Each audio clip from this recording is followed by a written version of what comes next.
ఇక మాజీ మినిస్టర్ గుడివాడ అమర్నాథ్ మాట్లాడుతున్నారు. లైవ్ చూద్దాం. రాష్ట్రం శ్రీలంక అయిపోతుంది, రాష్ట్రం జింబాబ్వే అయిపోతుంది, మరోటి అయిపోతుంది అని చెప్పి మీరు లేనిపోయినటువంటి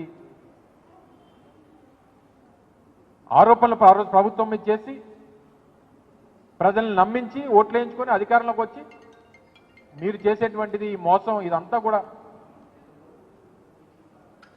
ఈరోజు ప్రజలు గమనిస్తూ ఉన్నారు. ప్రజల పక్షాన వైఎస్ఆర్ కాంగ్రెస్ పార్టీ జగన్మోహన్ రెడ్డి గారి నాయకత్వంలో పోరాటం చేస్తుంది. మీరు ఇచ్చినటువంటి ఎన్నికల హామీలు నిలబెట్టుకునేంత వరకు కూడా మీ మీద ఒత్తిడి తీసుకొచ్చేటువంటి కార్యక్రమం చేస్తాం.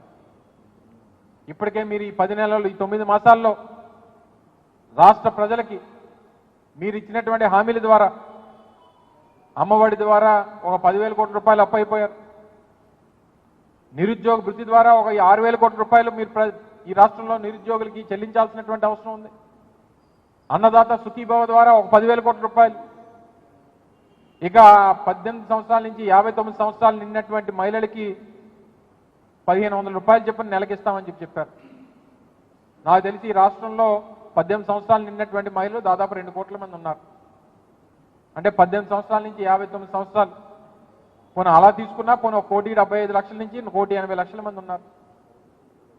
వారికి మీరు ఇచ్చినటువంటి ఎన్నికల హామీ ద్వారా మీరు కేటాయించాల్సినటువంటి ఈ డబ్బు దాదాపు 27,000 నుంచి 28,000 కోట్ల రూపాయలు, ఒక్క రూపాయి కేటాయించలేదు.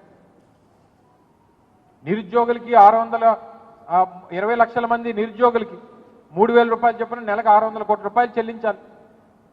అంటే సంవత్సరానికి 7,200 కోట్ల రూపాయలు చెల్లించాల్సినటువంటి పరిస్థితిలో ఒక్క రూపాయి కేటాయింపు బడ్జెట్లో లేదు. ఫ్రీ బస్సు కింద దాదాపు 2,500 కోట్ల రూపాయలు బడ్జెట్లో కేటాయించాలి, బడ్జెట్లో లేదు.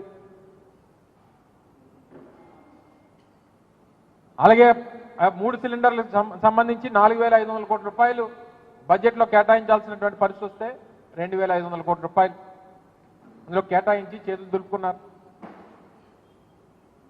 ఫ్రీ బస్సు గురించి అడిగితే గతంలో అనేక సందర్భాల్లో మీ అందరికీ తెలుసు, కర్ణాటకలో ఫ్రీ బస్సు పెట్టారు, తర్వాత హైదరాబాద్లో ఫ్రీ బస్సు తెలంగాణలో కాంగ్రెస్ పార్టీ చెప్పింది, ఆంధ్రాలో ఆ రెండు చూసి మీరు హామీ ఇచ్చారు. అడిగితేనేమో దసరా అన్నారు, దసరా వెళ్ళిపోయింది. తర్వాత అడిగితే దీపావళి అన్నారు, దీపావళి వెళ్ళిపోయింది. తర్వాత సంక్రాంతికి వస్తున్నాం అన్నారు, సంక్రాంతికి వస్తున్నాం సినిమా వచ్చింది తప్ప ఫ్రీ బస్సు రాలేదు. ఇప్పుడు మళ్ళీ ఉగాది అంటున్నారు. ఈయన చెప్పిన హామీలు మాటలు సినిమా పేర్లకు పనికొస్తున్నాయి తప్ప ప్రజలకు ఒక్క రూపాయి దీని ద్వారా ఒరిగింది లేదు అనేటువంటి విషయాన్ని తెలియజేస్తా ఉన్నాం. చంద్రబాబు నాయుడు గారు మన ఊర్లో ఒక సామెత ఉంటుంది, ప్రజలకి అన్నం పెడితే అరిగిపోద్ది, ఎవరికైనా చేరిస్తే చిరిగిపోద్ది, కానీ కర్ర కాల్చి వాత పెడితే జీవితాంతం గుర్తుండిపోద్ది అన్నటువంటి దానికి చంద్రబాబు నాయుడు